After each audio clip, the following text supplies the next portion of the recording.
జీవితంలో ఒక్కసారైనా చేయాల్సిన యాత్ర చార్ధామ్. లతగారి ఆధ్వర్యంలో సంప్రదించండి.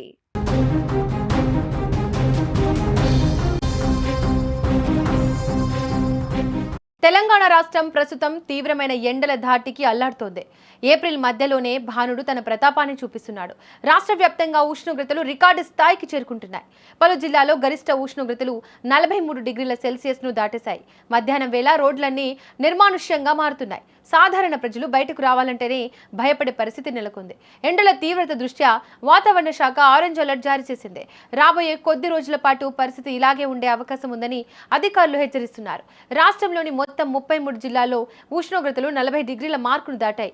కొన్ని ప్రాంతాల్లోనైతే 43.5 డిగ్రీల వరకు ఉష్ణోగ్రత నమోదవుతుంది.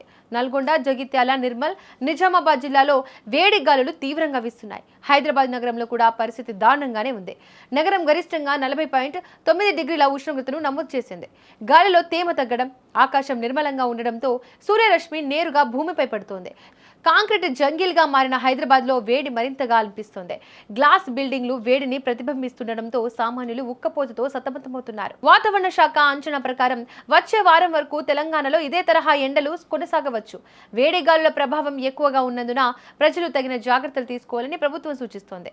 ముఖ్యంగా వృద్ధులు, పిల్లలు, గర్భిణీ స్త్రీలు మధ్యాహ్నం 12 గంటల నుంచి సాయంత్రం 4 గంటల వరకు బయటకు రాకూడదని హెచ్చరిస్తోంది. ప్రభుత్వం ఇప్పటికే కలెక్టర్లకు మార్గదర్శకాలు జారీ చేసింది. బహిరంగ ప్రదేశాల్లో చలివేంద్రాలను ఏర్పాటు చేయాలని, ప్రజలకు మజ్జిగ, నీరు అందుబాటులో ఉంచాలని ఆదేశించింది. నిపుణులు చెబుతున్న దాని ప్రకారం తగినంత నీరు తీసుకోవడం, ఒంటిని చల్లగా ఉంచుకోవడం ఈ సమయంలో చాలా ముఖ్యం. ఏప్రిల్ 18 తర్వాత రాష్ట్రంలో ఉరుములతో కూడిన వర్షాలు పడే అవకాశం ఉందని వాతావరణ శాఖ సంకేతాలు ఇచ్చింది. అది కొంత ఉపశమనాన్ని కలిగించవచ్చు.